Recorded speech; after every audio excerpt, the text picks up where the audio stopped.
启明大叔，这发生什么事情了？哎，这都是戾气闹的。这姑娘和她弟弟相依为命，谁知前段时间弟弟外出巡活，回来染上了戾气。姑娘听说木灵山上的榆树叶能治病，就偷偷跑去摘了。可是这榆树是皇家的象征，岂是寻常人能随便摘的？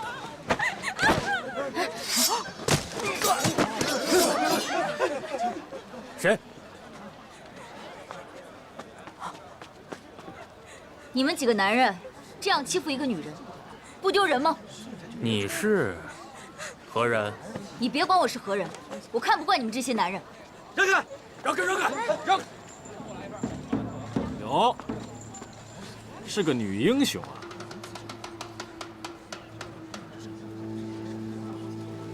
上！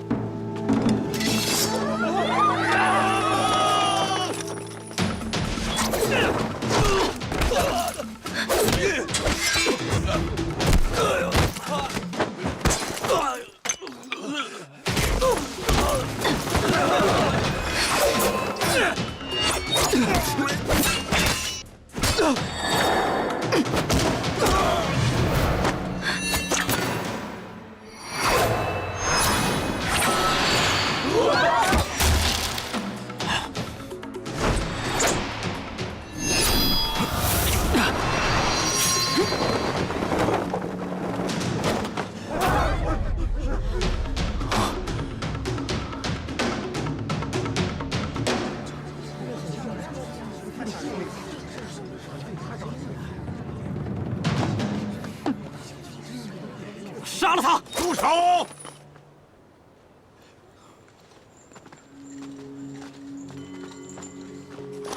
参见德王。见过皇叔。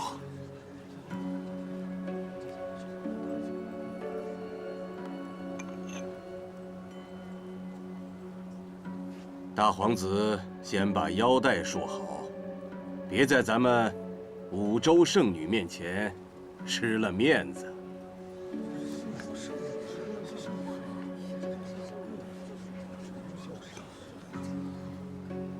这么重要的物件儿，可一定要多加小心呐。皇叔，您说他就是？若不是玄机皇族，谁还会有这紫凤腰牌呢？失礼失礼。原来是大皇子，刚刚对我得罪了，只是能不能请大皇子放过这位姑娘？她去采叶子也是为了自己的家人。既然天泉是五州的皇城，更应当心怀百姓。圣女一定是误会了，大皇子也是担心疫情牵连百姓，所以才严加盘查。至于这榆树枝叶，宫里本来就打算派发给百姓灾民。刚好今日我也带了些，大皇子。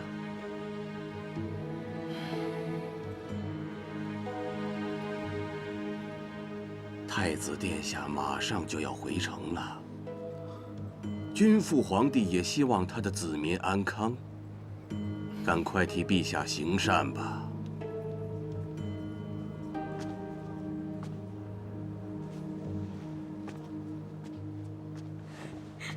多谢大皇子，多谢大皇子！谢过恩公，谢过恩公！不客气。快拿着叶子回家吧。谢过恩公。快回去吧。圣女果然是菩萨心肠，慈悲为怀呀。替百姓谢过二位了。早就知道玄机皇女要来天泉，住处都已经安排好了，不如就不必多麻烦了。啊，告辞。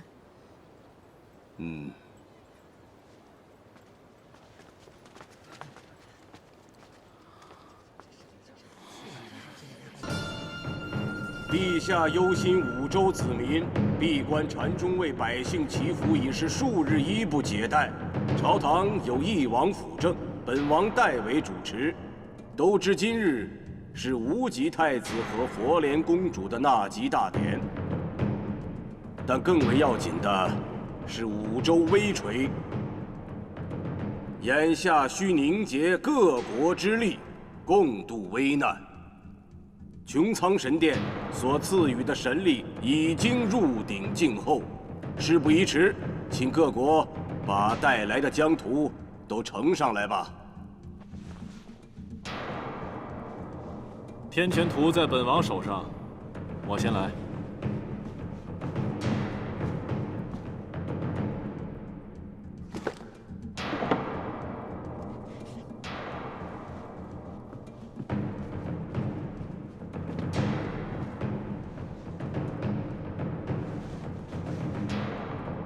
天权献天权图，以佑五州子民。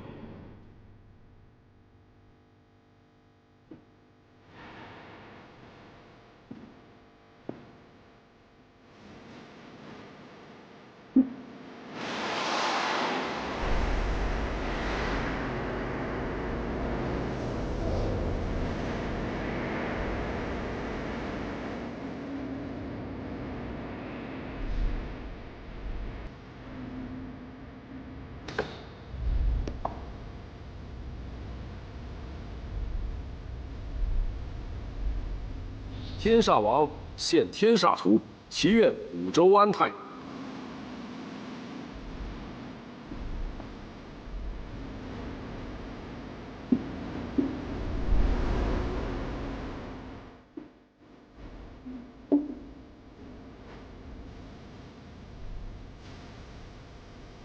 太渊王献太渊图，祈愿四国民安。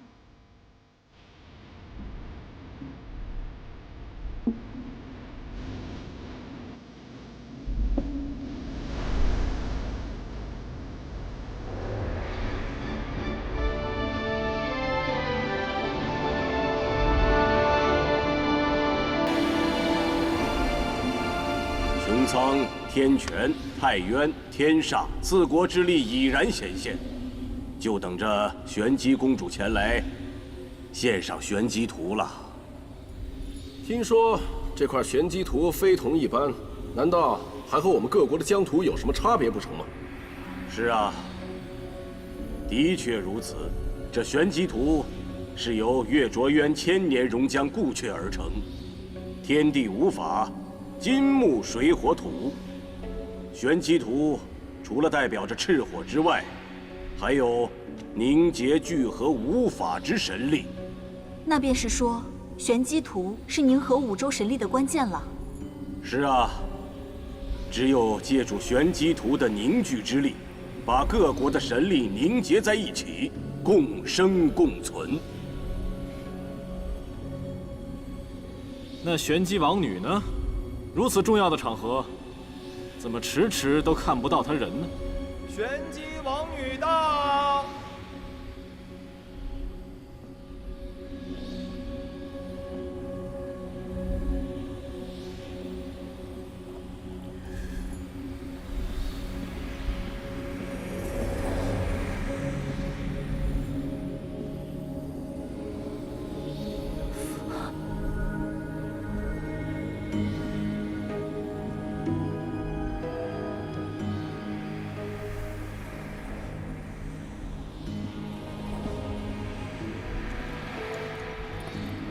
佛莲见过德王殿下。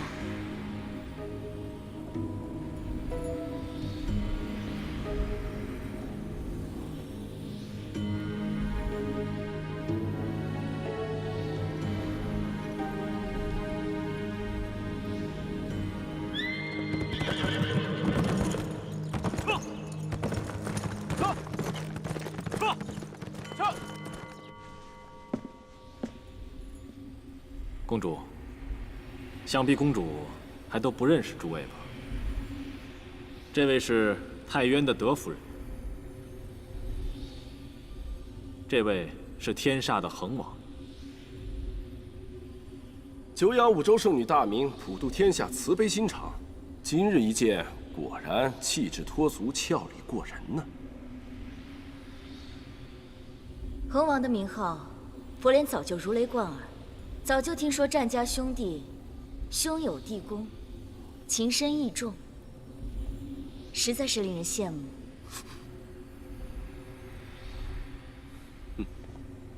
既然佛莲公主已经驾临，那就请将玄机图尽快归位，也好维系皇城安定，四海昌平。佛莲此次前来，是有2件事情要做，其一自然是要献上玄机图，只是此事事关重大，佛莲想将宝图亲自献给君父皇帝。还有一件呢？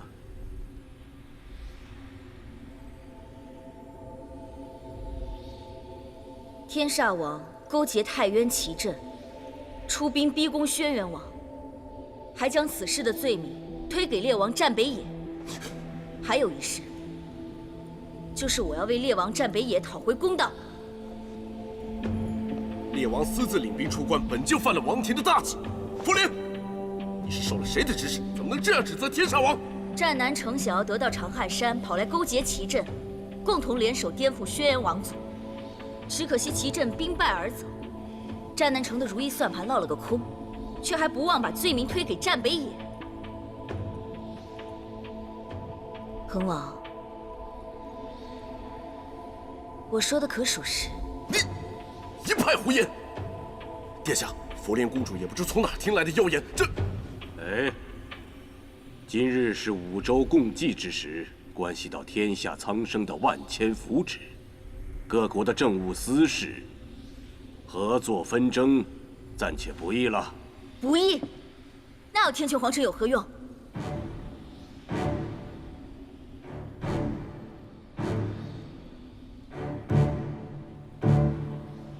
你这话说的可就是大逆不道了。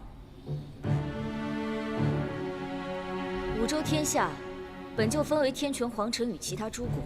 天穹皇城之所以凌驾于其他诸国之上，不就是为了调停纷争，给天下百姓一个和平安泰的社稷吗？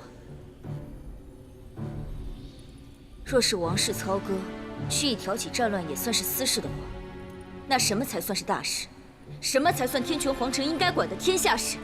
君父皇帝曾有圣谕：万民为大，社稷为大，天下至繁至贵为民，至寡至贱为君。若是放任天煞王与逆贼勾结，借力诬陷王族兄弟，那不就是在无视随时可能兴起的5州战乱吗？那就是在放纵那些草菅人命、荼毒百姓的昏君。这样的事，天穹皇城都不管吗？哼，不愧是5州圣女，心怀天下。满心满腹装着的都是我5州的万千子民呐！佛莲公主果然好口才啊！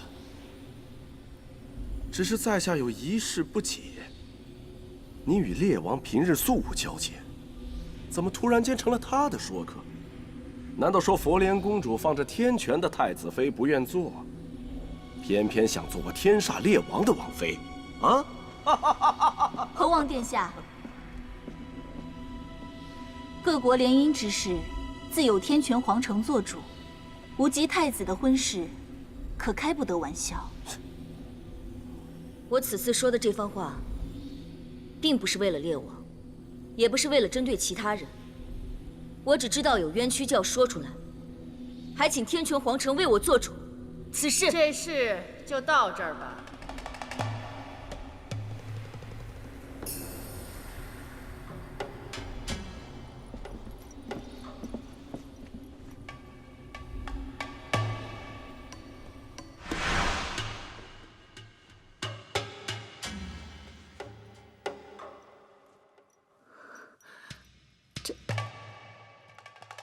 这是灵树溶丝，用它织成的衣物，在这世上不会再有第2个人享有如此高的礼遇。可偏偏在今夜，我把一件灵树溶丝的睡衣给了佛莲。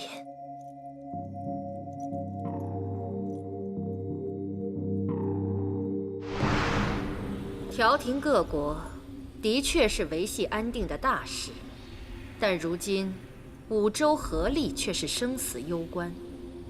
佛莲，无论今日你想为谁伸冤，先拿出玄机图来，凝合5州之力，咱们再行商议。佛莲想将这玄机图亲自呈给君父皇帝。哦，殿下，有贵客来访。不见。连我也不见了。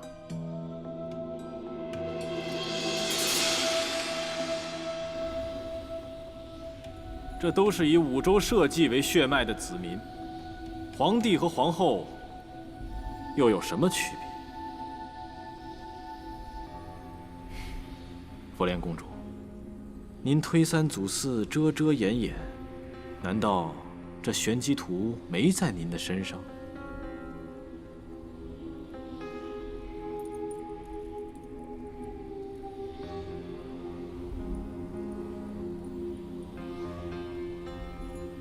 佛莲，这就呈上玄机图。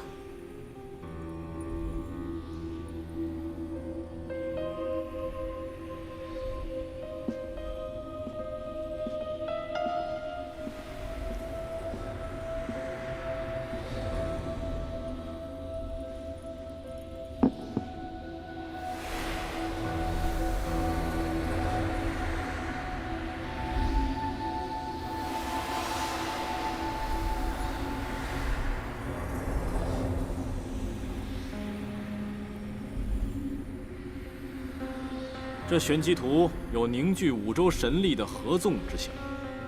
按理来说，这五股神力应是融为一体才对啊，可为何会如此分离？莫非这玄机图有假？还是您佛莲公主的身份也有假？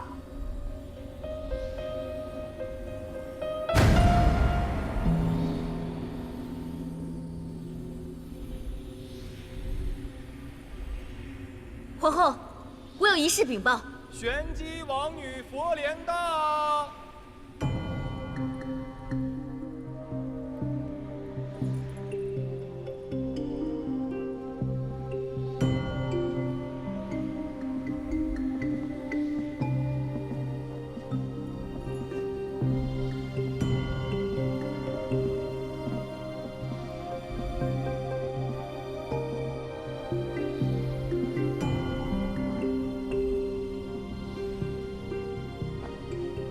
玄机王女佛莲携玄机图进献皇城，愿海晏河清，时和岁丰。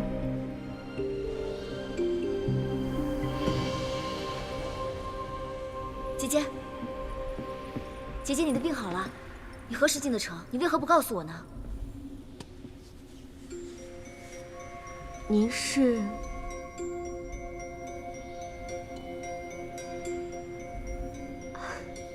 瞧着您的这身衣着打扮，也是我们玄机国的女子。你不认得我？素未谋面，又怎会认得？这就奇怪了，忽然出现了2位玄机王女。佛莲公主的确鼎鼎大名，可如今出现了佯装巧扮之事，真是出人意料啊！她是假的，我家公主在城外搭设衣棚，救治灾民。因为这番菩萨心肠，耽搁了进城的日子。本就想着赶着今日大典而来，怎么突然多了这么个冒牌货？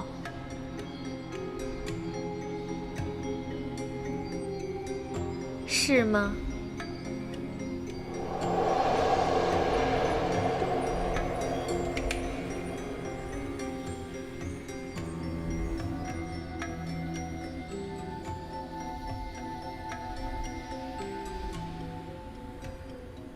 没错，我的确不是什么佛莲公主。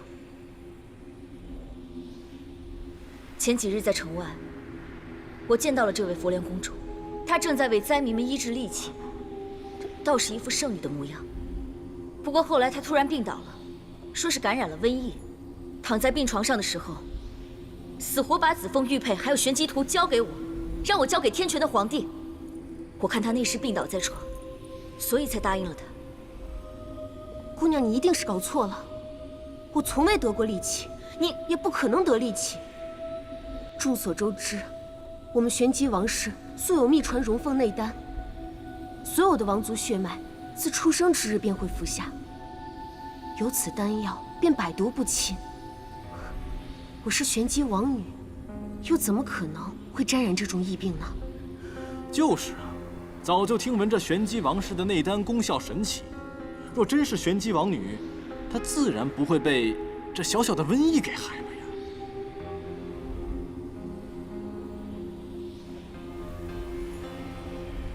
你过来！哎，昨日我进青兰殿的时候，是你送我过去的，是不是？你要替我作证。她只是一个小小的婢女，你想要冒充的人是我，你何必为难她？你。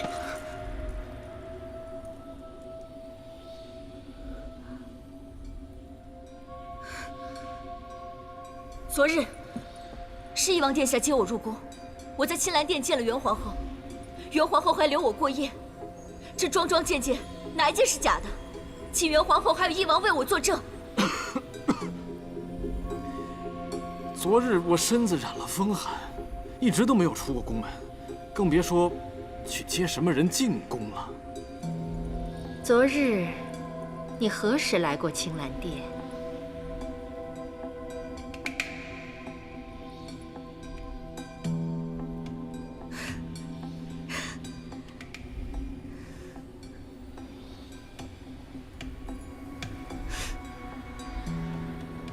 我知道了，你是怕昨夜我看到你了，所以你现在来人，在，把这个贼女子拿下，杀了她，给佛莲公主赔罪。是，陛下有旨。陛下有旨，宣玄机王女觐见。陛下宣的是这位。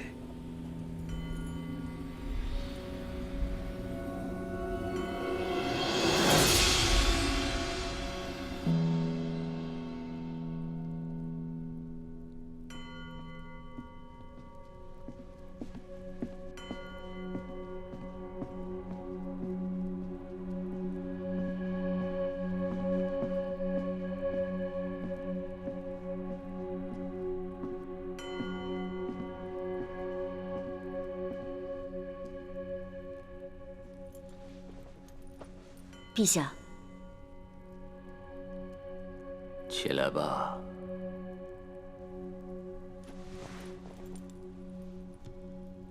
换了常人，在我这殿前一跪，无论是有没有冤屈，就已然是乱了方寸。我不过是受人之托，解五州燃眉之急。为列王据理力争，有理有据。请问，我何据之有？为何要方寸大乱？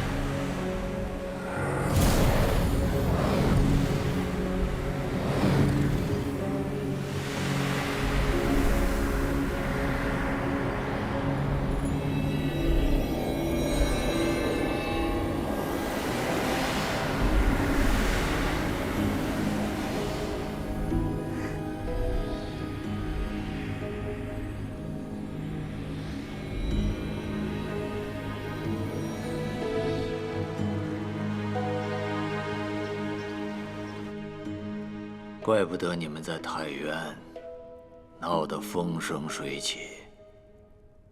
太渊，你一定有超越佛莲的能耐，他才会对你心生爱恋。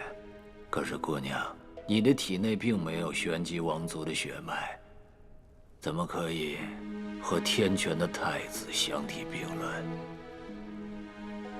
太子。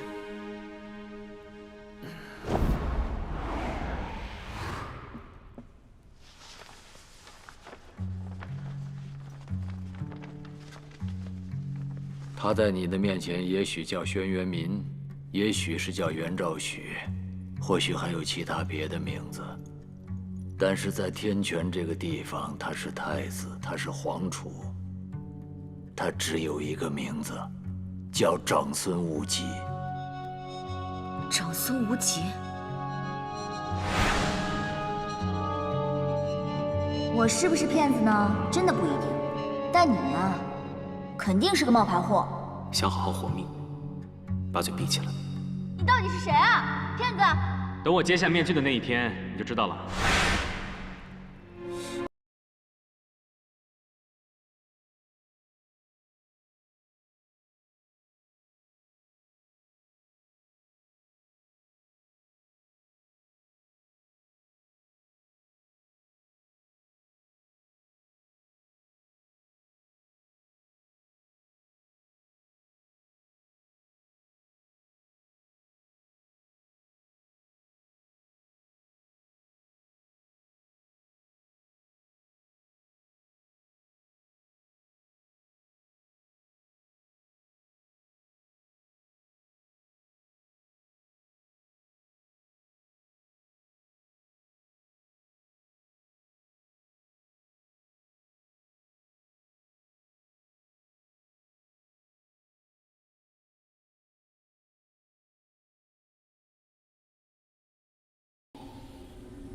杰儿，你来了。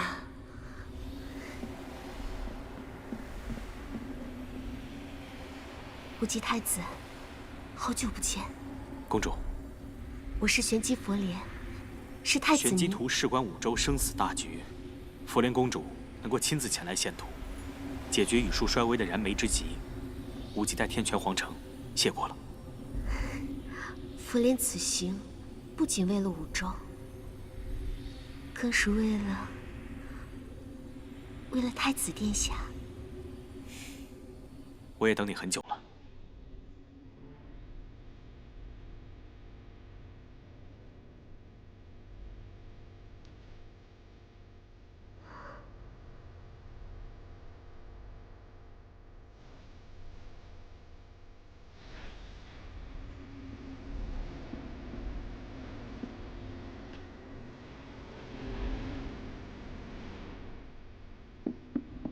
他从小就被宠爱惯了，一笔一笔的缠头送出去，也不知道送了多少。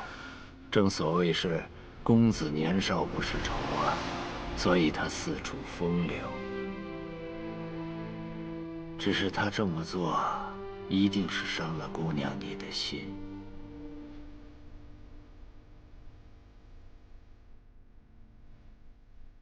你和别的姑娘的确是不同。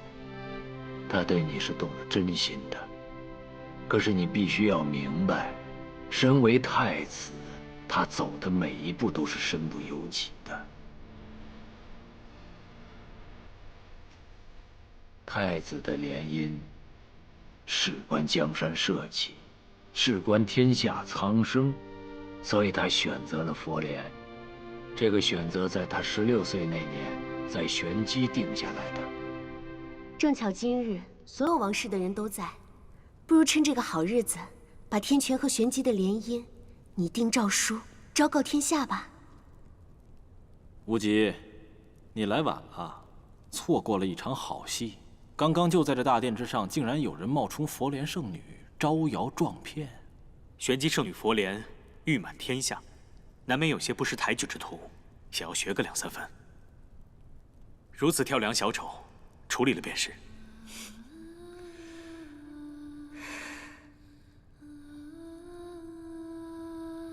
你选了佛莲，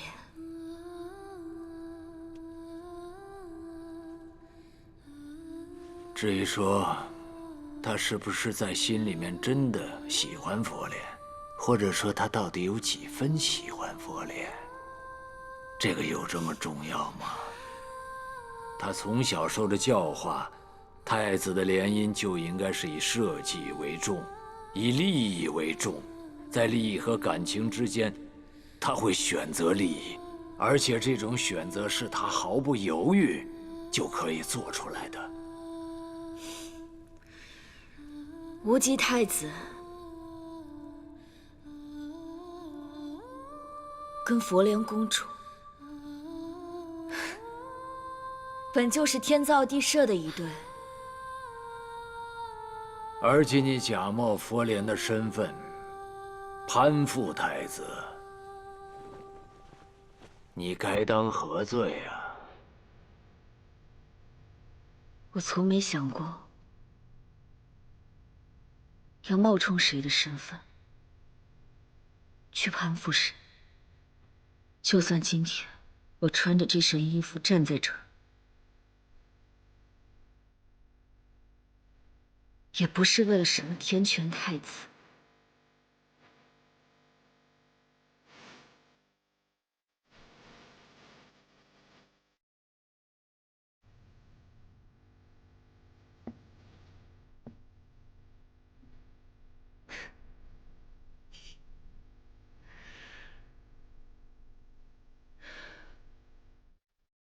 这些日子，你戴着一层又一层的面具，骗了我那么久，流了那么多的血，还有那些疼，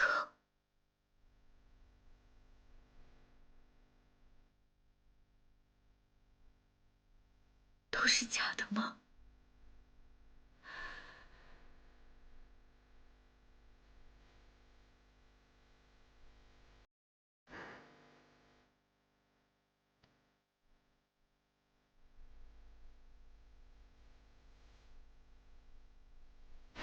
有道说此生所求不过翻云覆雨厮守，求若不得，执念悬心，眉头紧锁。有道说来世若求，唯愿寒蝉中梦参透。梦为新旧，自我哀愁，半生着落。信了不该信的人。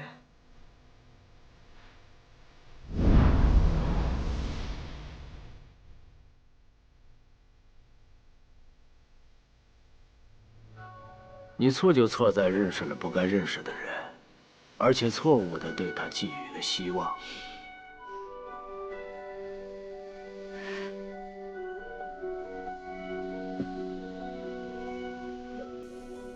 你为什么要跟我说这些？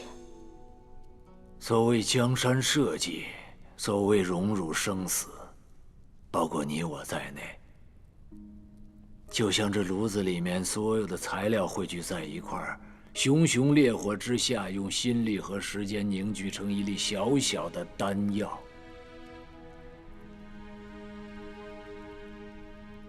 它是什么？结果，我们所有人在等待的，只是一个结果。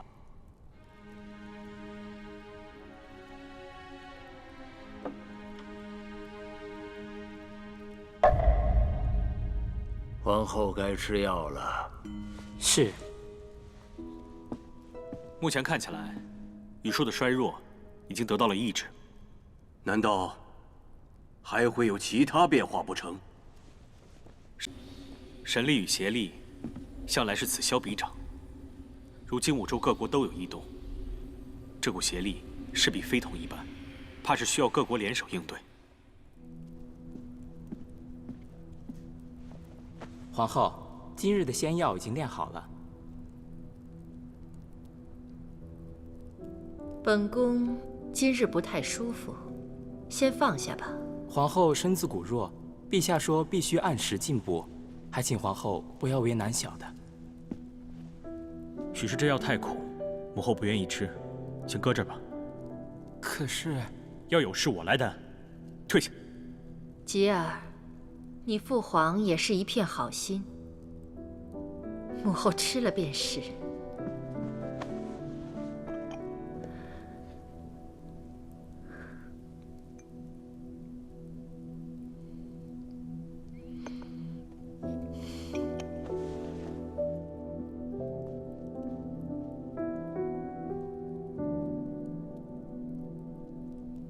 走吧，从今往后，你的生死，你的一切，和天权毫无瓜葛。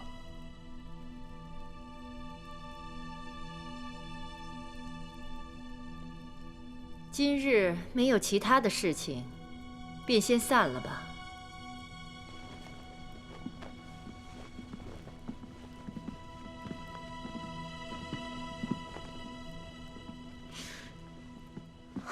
太子殿下，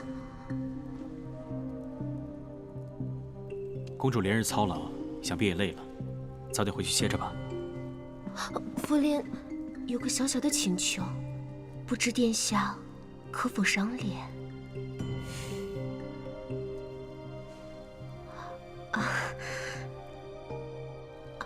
天泉皇城乃是圣灵之地，我来的匆忙，也没到处转转。无忌太子对这儿最了解了，可不可以带佛莲四处走走？我已吩咐下去，只要公主愿意，随时有人带你去游览。可是，我只想那个人，那个人是你。公主，请自重。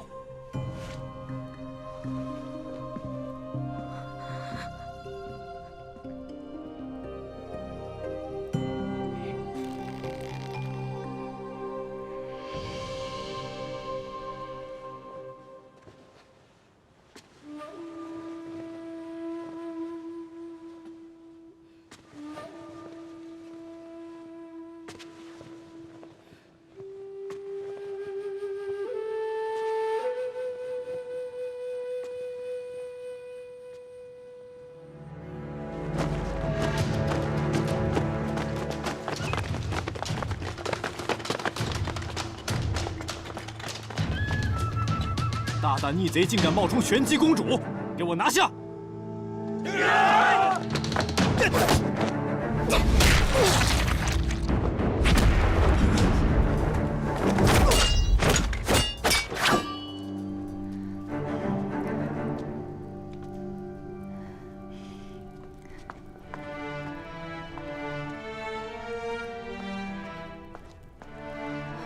殿下。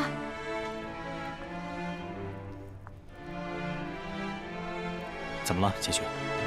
刚才翼王说的冒充佛莲的那个人是扶摇。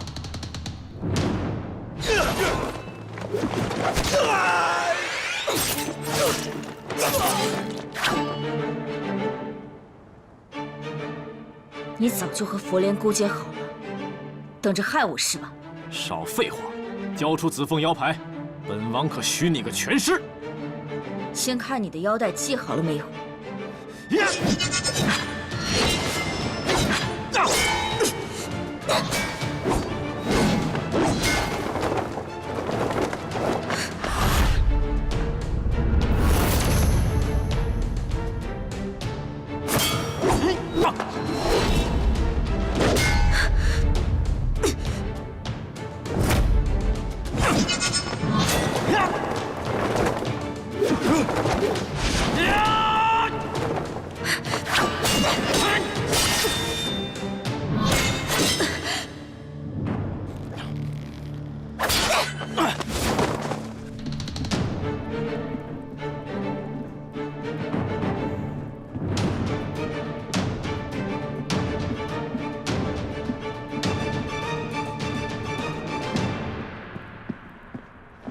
父皇，千错万错都是儿臣的错，是儿臣顾虑不周，耽搁了接佛莲进宫的时间。扶摇根本不知我的身份，更不会因为这点虚名冒充别人。父皇，您是五州圣主，定然不会冤枉一个不知情的百姓。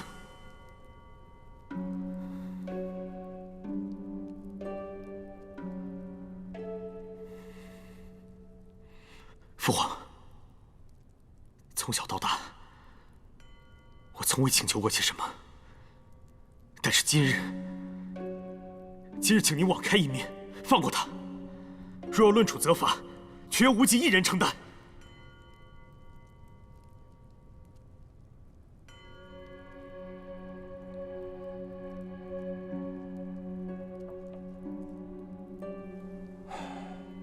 人已经放了，但是能不能活，要看他自己的造化。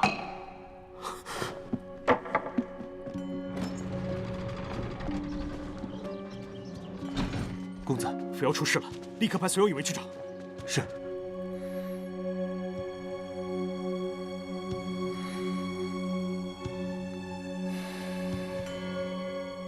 呀！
该说的我已经都说了。若殿下能助力我完成此事，又能尽情直遂，成为天权太子，那我佛莲要嫁的人，自然就是翼王殿下您了。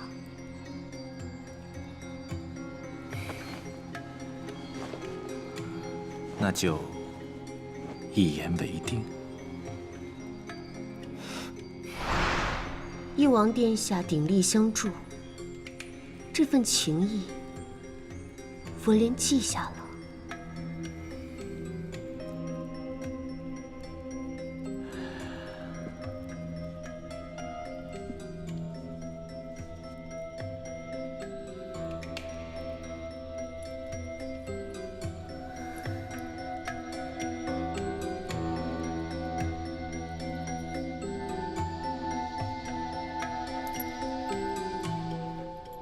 我为公主可是鞍前马后，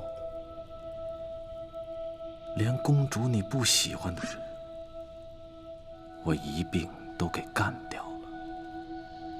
难道公主不应该为我做些什么吗？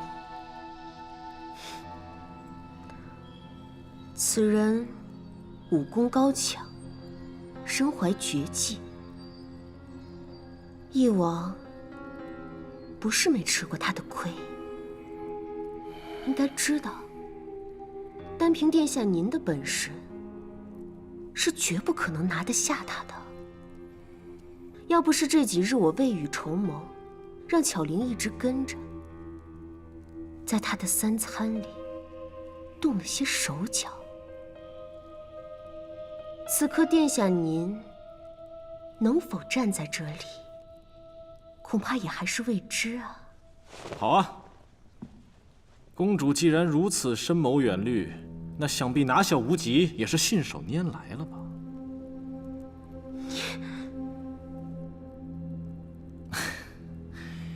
公主，你也莫要生气，我这只是替你惋惜而已。既然那无极他不愿意娶你，你又何必给他脸面呢？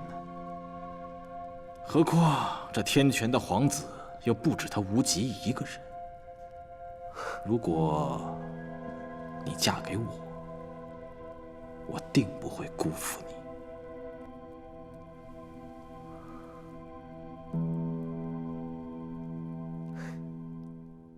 殿下怕是忘了吧？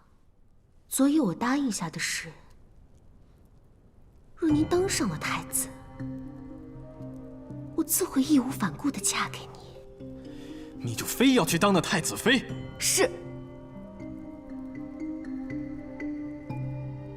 我自幼便是众多姐妹中最聪明、最漂亮、最得王母欢心的那一个。可我偏偏却只是个二王女。就因为我比凤静之晚生了1年，这玄机女王的宝座我就得不到了。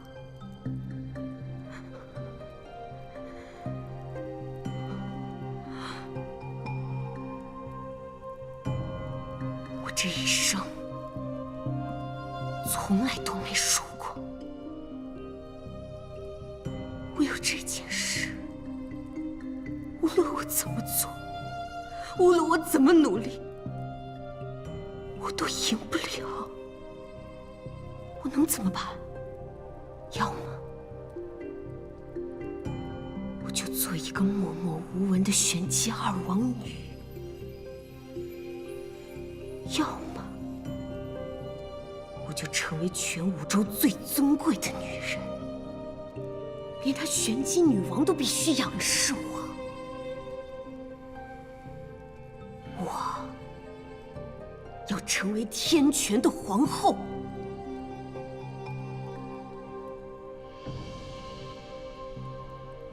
先前答应和你结盟，是因为你告诉我，你会坐上太子之位。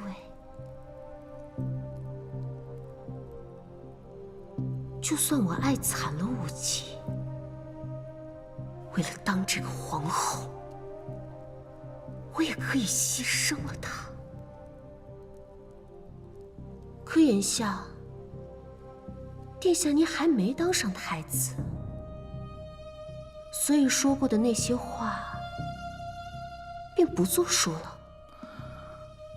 若是我夺到了太子之位呢？若是你夺了太子之位，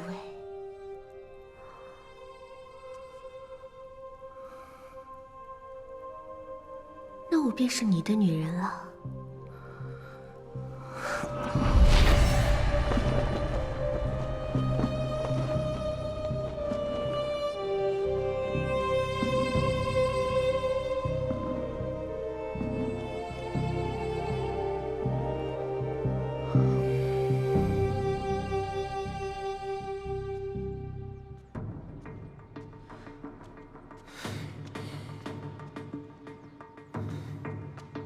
公子，怎么样？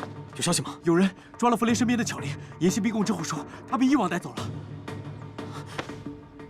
还问出什么了？还说他之前就给扶摇姑娘下了毒，只怕这会儿……公子不可！公子，属下知道你担心扶摇姑娘，只是誉王他原本就与你针锋相对，这次如果贸然闯入誉王府拿人的话，只怕会挑起皇族兄弟之间的矛盾呢。皇族兄弟，我处处染他上他，就是顾及皇族兄弟之间的面子。他长孙平荣私底下做的勾当，我哪件事情不清楚？可他今天敢动扶摇，别说面子，我连最后一点里子都不会给他。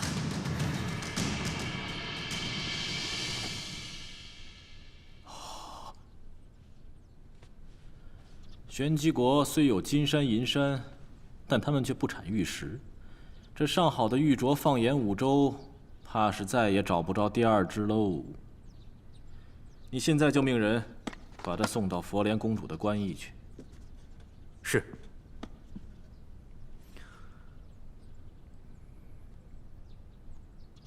还不快去！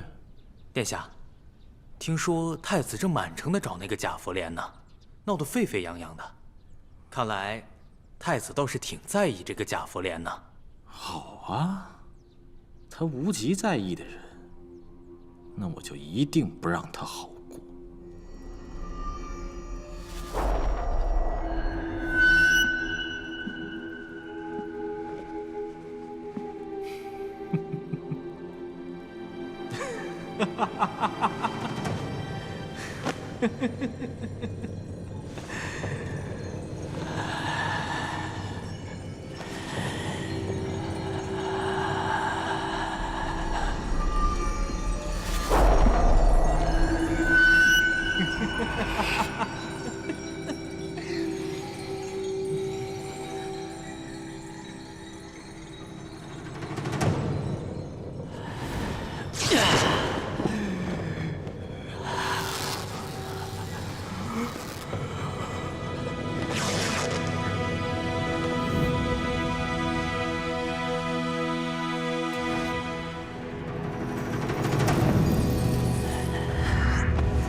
你明明中了我的锁魂针！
这不可能！你明明中了我的锁魂针，你又受了那么重的伤，不可能，绝对不可能，不可能，不可能！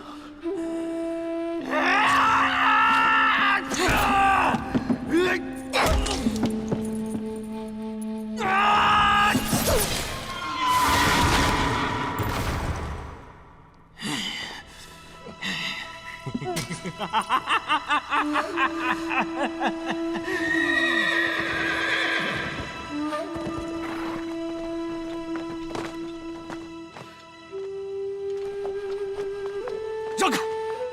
太子殿下，没有诏令，您是不能私闯翼王府的呀。若您执意要进去，这是触犯了天权皇族的条令，这。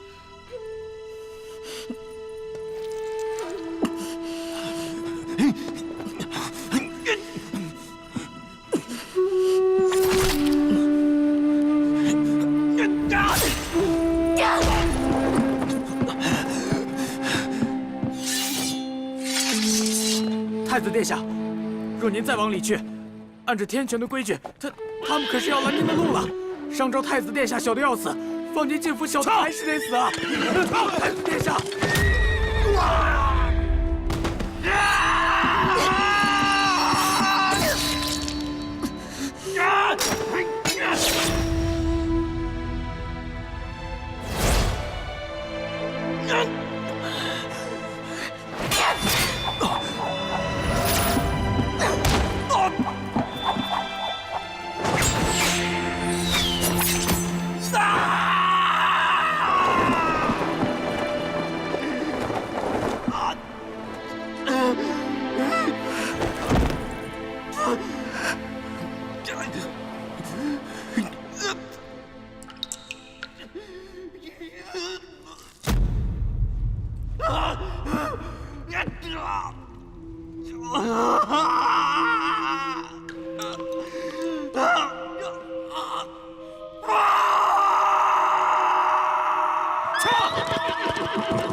傻子！丫头，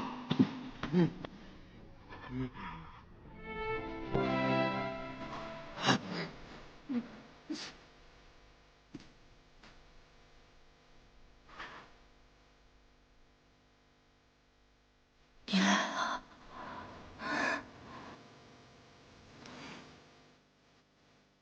我来了，丫头，丫头。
杀你，难解我心头之恨。可你活着，我一刻也容不下。太子，大皇子杀不得！让开！公子，冷静啊，公子！让开！公子，拒赴皇帝口谕，翼王殿下，入宫觐见，快点点啊！快！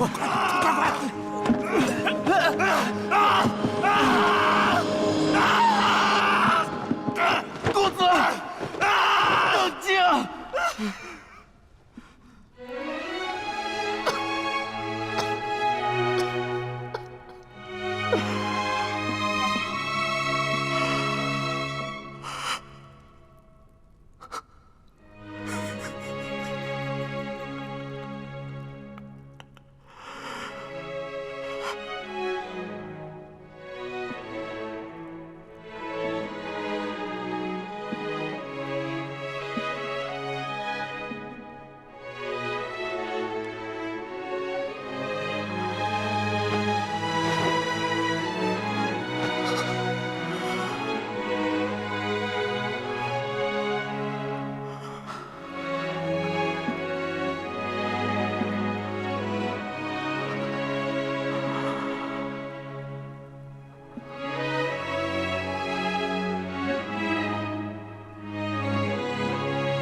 父皇救我！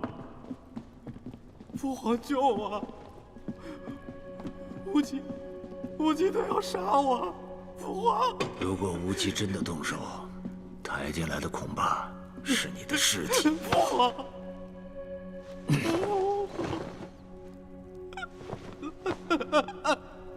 知道你少了什么吗？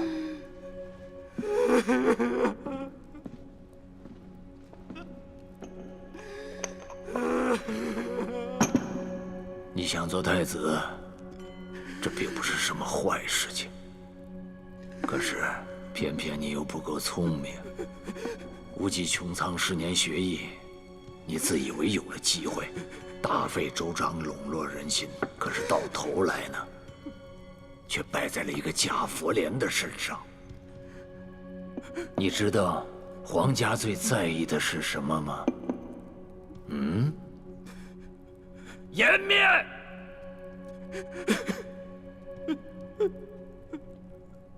倘若此事传至天下，传至庙堂之上，大皇子，你该如何自处啊？父皇，你一定有办法的，对不对？你一定有办法的。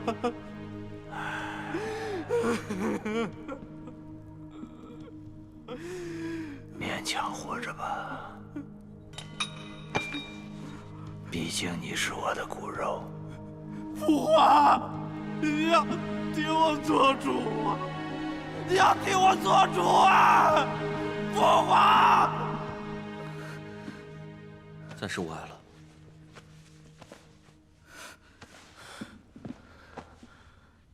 丫头，没事，我在。丫头，无忌，你出来一下。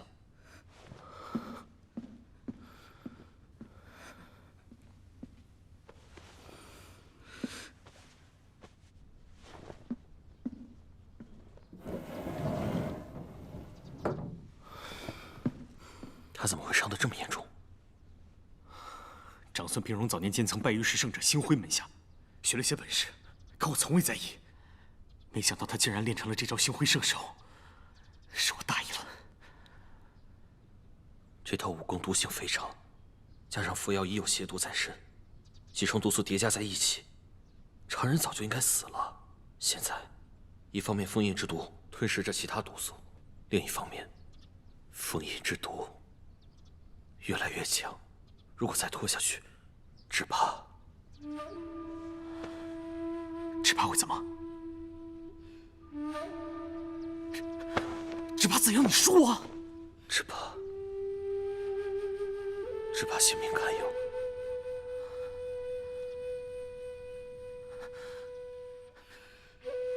你一定有办法解，你一定有办法解，对不对？公子，刚才陛下离开了禅房，去了一正天上朝，还下了诏令，要让公子您即刻入宫。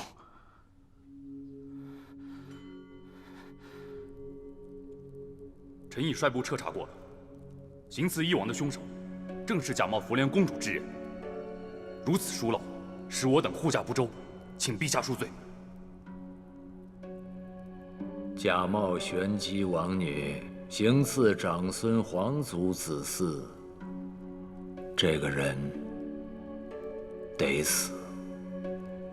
启禀陛下，听说太子把贼女带走了，此事恐怕有损皇家威仪，不知道太子与此事有什么关系？段大人这话什么意思？难道是在怀疑太子与贼女勾结，要刺杀自己的兄长吗？雷将军何必着急呢？只不过是说贼女被太子带走了，这期间必然有些事情需要查验清楚。既然翼王殿下受了伤，那就要严惩凶手，绝不能让贼女伺机逃跑，不是？先将贼女抓了处死，其余的事情过后再说。陛下，此人现在正在太子的上阳宫。怎么了？你是不敢去了吗？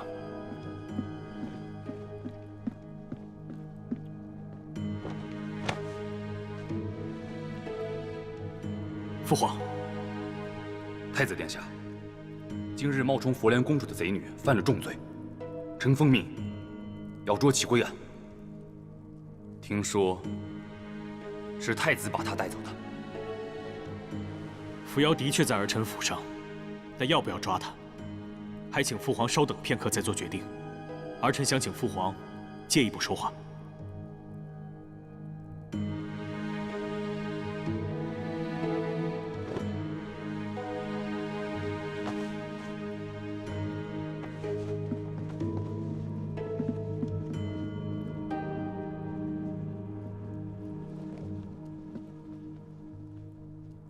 起来吧。谢父皇。翼王受伤之事，父皇应该知道。此事应该有很多种解决方法。可是，一劳永逸的办法只有一个，就是将这个女子处死。这样一来，真相就永远不会有人知道。退一步说，谁会在乎这个真相啊？儿臣知道，天权皇室不能有任何的宫闱丑闻，也知道翼王受伤，父皇心如刀割，更知道此事引起了波澜，必须平复人心。父皇可以不去治罪始作俑者，可绝不能平白冤枉一个无辜的女子。无辜？她从来都不是无辜的。一个凡间的平庸女子，蛊惑了我天权国的太子，难道这不是她的罪？从你喜欢她的那一天开始，她就是有罪的。而且你现在越发的替她开脱，她的罪孽就越深重。无忌啊，从你小时候，我就开始教你，一个君王应该是没有弱点的。我就在教你韬略、谋术，可是忽略了，还有一个情字。多少帝王将相、英雄豪杰，都栽在了这个情字上。也罢，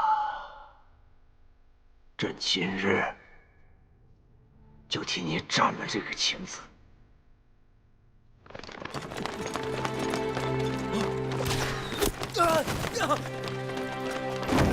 恨也罢，怨也罢，也许今后你会知道朕的良苦用心。这也是为了五州天权的万年基业。父皇，不可！晚了。站住！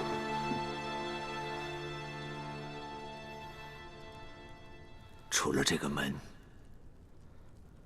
你会后悔的。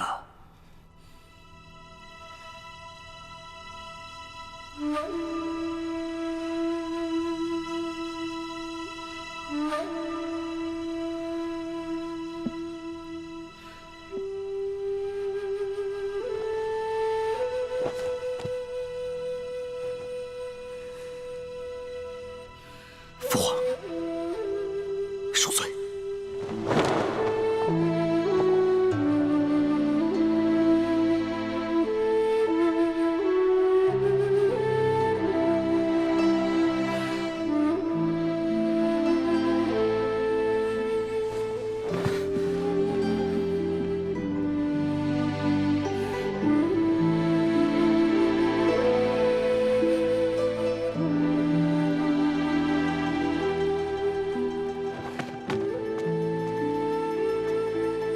太子请回。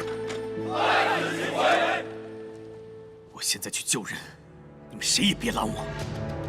一人阻挡，一人为敌；万人阻挡，万人为敌。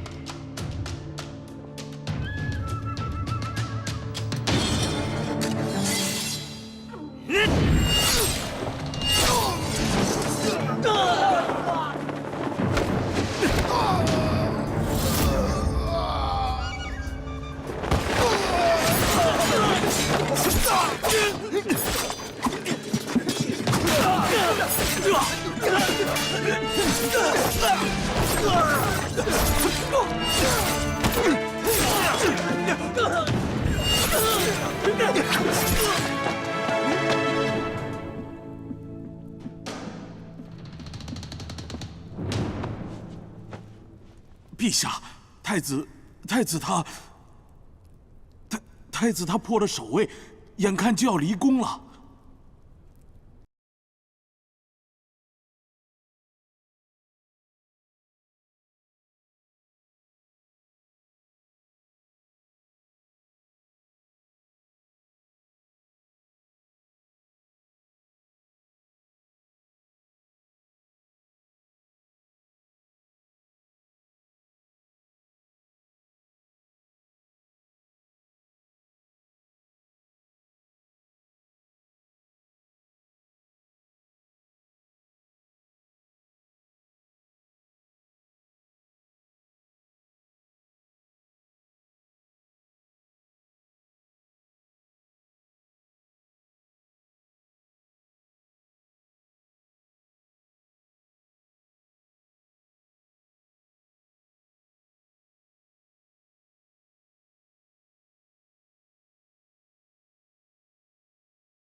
太子，扶摇现在怎样？